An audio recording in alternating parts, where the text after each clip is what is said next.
Assalamualaikum warahmatullahi wabarakatuh. Perkenalkan, kami dari kelompok 3 akan membahas tentang studi kasus tata kelola TI pada PT Petrokimia Gresik. Sebelum masuk ke materi, biarkan kami untuk memperkenalkan diri terlebih dahulu. Dimulai dari saya, Vina Nurnandia, dengan NIM 220512140005.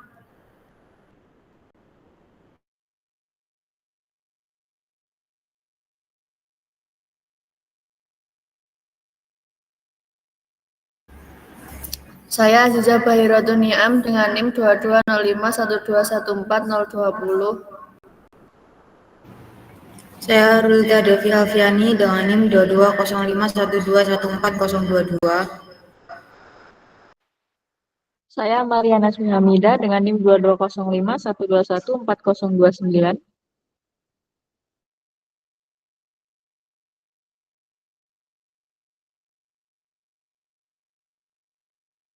Yang pertama adalah latar belakang. Tata kelola TI ini penting untuk memastikan teknologi selaras dengan strategi bisnis dan meningkatkan efisiensi operasional.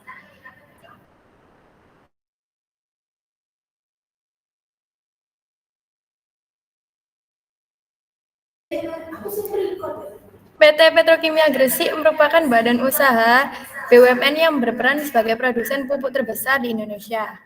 Perusahaan ini memiliki peran vital dalam mendukung ketahanan pangan nasional melalui penyediaan pupuk dan produk kimia untuk sektor pertanian maupun industri.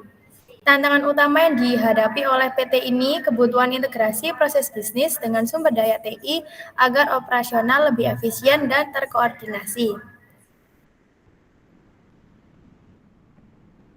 Selanjutnya ada framework tata kelola TI.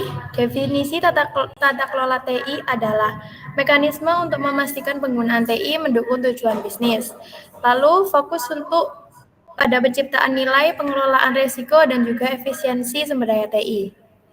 COBIT atau Control Objective for Information and Related Technology untuk framework internasional untuk IT governance dan manajemen, lalu menyelaraskan proses bisnis dengan IT resource dan juga kebutuhan informasi, memberikan panduan kontrol, pengukuran, dan evaluasi kinerja TI. Untuk COVID information criteria terdiri dari beberapa, yaitu ada effectiveness, yaitu informasi relevan, tepat waktu, dan konsisten. Lalu ada efisiensi, penggunaan sumber daya, confidentiality, data dilindungi dari akses tidak sah, lalu integrity atau informasi akurat dan lengkap, lalu availability, informasi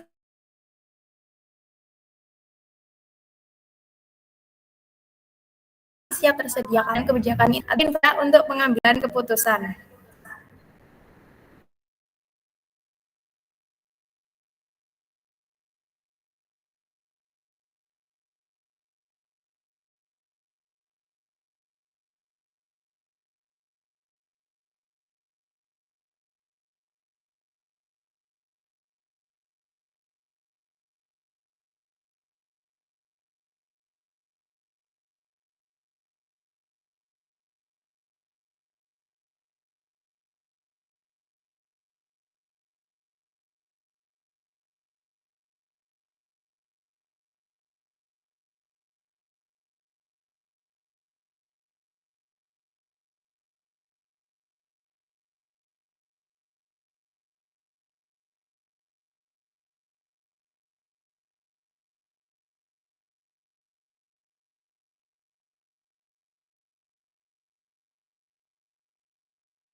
Yang pertama ada enterprise strategi. Analisis menunjukkan bahwa PT Petrokimia Gresik memprioritaskan pertumbuhan melalui peningkatan pasar dan pelayanan yang stabil kepada pelanggan. Aspek inovasi dan efisiensi biaya juga merupakan prioritas strategis bagi perusahaan. Selanjutnya ada enterprise goals. Dokumen ini menyoroti bahwa PT Petrokimia Gresik memiliki skor tinggi untuk tujuan-tujuan yang berfokus pada dukungan operasional dan strategis TI, seperti mengelola risiko, memastikan kontinuitas layanan, dan meningkatkan kualitas informasi manajemen. Selanjutnya ada risk profile. Kategori risiko TI seperti investasi TI dan arsitektur TI memiliki rating 4, yang menunjukkan bahwa area ini sudah mendapat perhatian khusus dan penanganan yang baik. Selanjutnya ada IT-related issue. Menurut dokumen, satu-satunya isu penting yang diidentifikasi adalah biaya TI yang terlalu tinggi. Skornya adalah 2. Hal ini mencakup inefisiensi dalam pengadaan teknologi, biaya pemeliharaan yang tinggi, atau investasi yang berlebihan. Selanjutnya ada trade landscape, mencatat bahwa PT Petrokimia Gresik memiliki ancaman TI normal sebesar 75%. Sebagian kecilnya, 25%, masih diperuntukkan bagi ancaman yang berpotensi tinggi. Compliance requirement. Kepatuhan terhadap regulasi terkait risiko TI, teknologi bencana, dan transformasi digital memiliki skor 50%. Sementara itu, aspek operasional seperti manajemen antivirus memiliki skor 40% dan isu-isu rutin lainnya memiliki skor 10%. Role of IT, strategis dan turnaround dengan skor 5, yang berarti TI dianggap sebagai inti dari strategi pertumbuhan dan pengembangan jangka panjang perusahaan. TI juga memiliki peran dukungan dan factory dengan skor 4, yang berarti ia mendukung fungsi operasional dasar dan memfasilitasi peningkatan proses. Sourcing model of IT. Perusahaan sangat bergantung pada model cloud 50% untuk fleksibilitas dan skalabilitas. Mereka juga menggunakan model insourcing 30% untuk keamanan dan kontrol langsung, serta outsourcing 20% untuk fungsi-fungsi tertentu yang tidak memerlukan pengelolaan internal. IT Implementation Method. PT Petrokimia Gresik menggunakan metode Agile 40% dan DevOps 35% untuk mendukung inovasi dan efisiensi. Metode tradisional masih digunakan 25% untuk proyek yang membutuhkan struktur ketat. Dan yang terakhir ada teknologi adoption strategi. Perusahaan mengadopsi teknologi baru dengan strategi first mover 50%, yang memungkinkan mereka memanfaatkan peluang baru sebelum pesaing.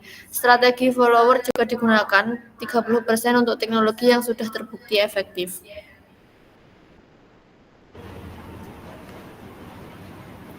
Selanjutnya ada SLA.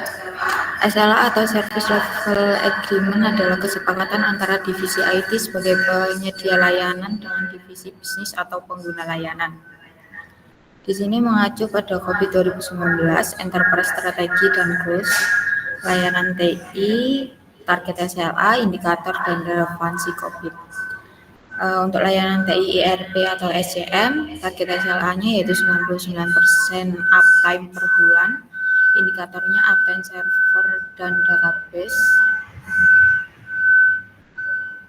relevansi COVID-nya mendukung enterprise goals efisiensi operasional. Untuk layanan TI, WSM, dan IoT, target SLA-nya 98% per bulan, indikatornya real time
Lalu layanan TI GPS logistik target SLA-nya 95% akurasi, indikatornya delay kurang dari 5 menit. Sedangkan layanan TI e-subsidi target SLA-nya 99,5%, indikatornya SLA dengan pemerintah dan bank. Untuk layanan TI CRM target SLA-nya respon kurang dari 2 jam, indikatornya jumlah tiket yang ditangani.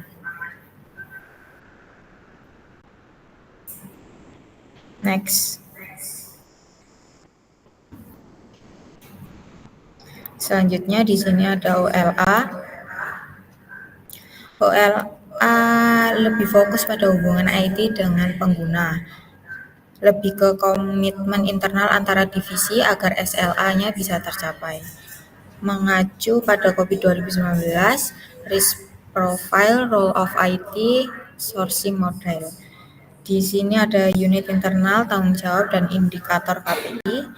Unit internal IT infrastruktur, tanggung jawabnya yaitu monitoring server ERP, WSM, e-subsidi, patching rutin, mitigasi downtime.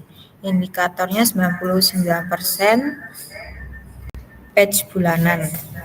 Untuk IT aplikasi, tanggung jawabnya yaitu bug fixing ERP dan CRM, integrasi data antar sistem, indikatornya 90%, kurang dari 24 jam. Untuk gudang dan logistik, tanggung jawabnya yaitu input stok harian di WSM, validasi GPS, indikatornya data akurat lebih dari 95%. Untuk customer service-nya yaitu tanggung jawabnya nyatat keluhan, respon awal kurang dari 2 jam, eskalasi ke IT bila terkait sistem, indikatornya 90%, tiket ditangani sesuai SLA. Untuk manajemen TI, tanggung jawabnya evaluasi biaya TI, optimasi cloud, dan outsourcing. Indikator pengurangan biaya TI lebih dari 10% per tahun. Selanjutnya di sini ada hubungan proses bisnis, IT research, dan COVID information criteria. Untuk proses bisnis pengukuran kepuasan pelanggan, IT research-nya yaitu aplikasi survei online seperti Google Form, ERP, modul survei, database responden, jaringan internet. COVID information kriterianya effectiveness, integrity, availability, reliability. Untuk pelayanan keluhan pelanggan, yaitu IT resource-nya helpdesk system, CRM, email, server penyimpanan data. Untuk COVID-nya yaitu confidentiality, availability, compliance, dan effectiveness. Untuk riset potensi pasar, IT resource-nya sistem analitik, software statistik atau SPSS, database penjualan, cloud storage. Untuk COVID information-nya reliability, efisiensi, integrity, effectiveness. Untuk proses riset segmentasi pasar, IT resource-nya ada business intelligence tools, data warehouse, serving big data.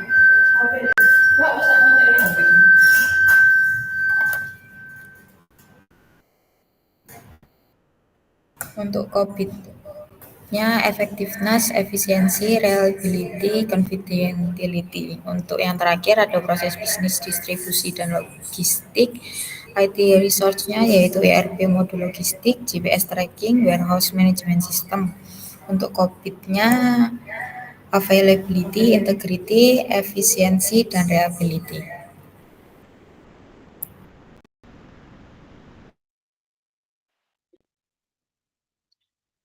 Kemudian untuk kesimpulan, secara keseluruhan penggunaan tata kelola IT pada PT Petrokimia Gresik dapat dianggap efektif. Perusahaan memiliki strategi yang jelas untuk mengoptimalisasikan TI demi mendukung operasi dan mencapai tujuan bisnis. Penelitian ini mengidentifikasi bahwa perusahaan memprioritaskan pengembangan pada proses yang memiliki nilai positif tinggi seperti ECM03, Ensured Risk Optimization, dengan nilai 100 yang menunjukkan pentingnya proses tersebut bagi perusahaan. Kemudian ada beberapa gap yang dihasilkan.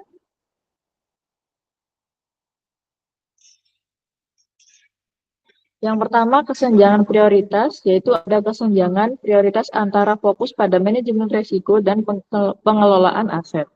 Kemudian yang kedua, ada kesenjangan efisiensi biaya, yang menunjukkan bahwa biaya TI yang terlalu tinggi merupakan isu penting bagi perusahaan.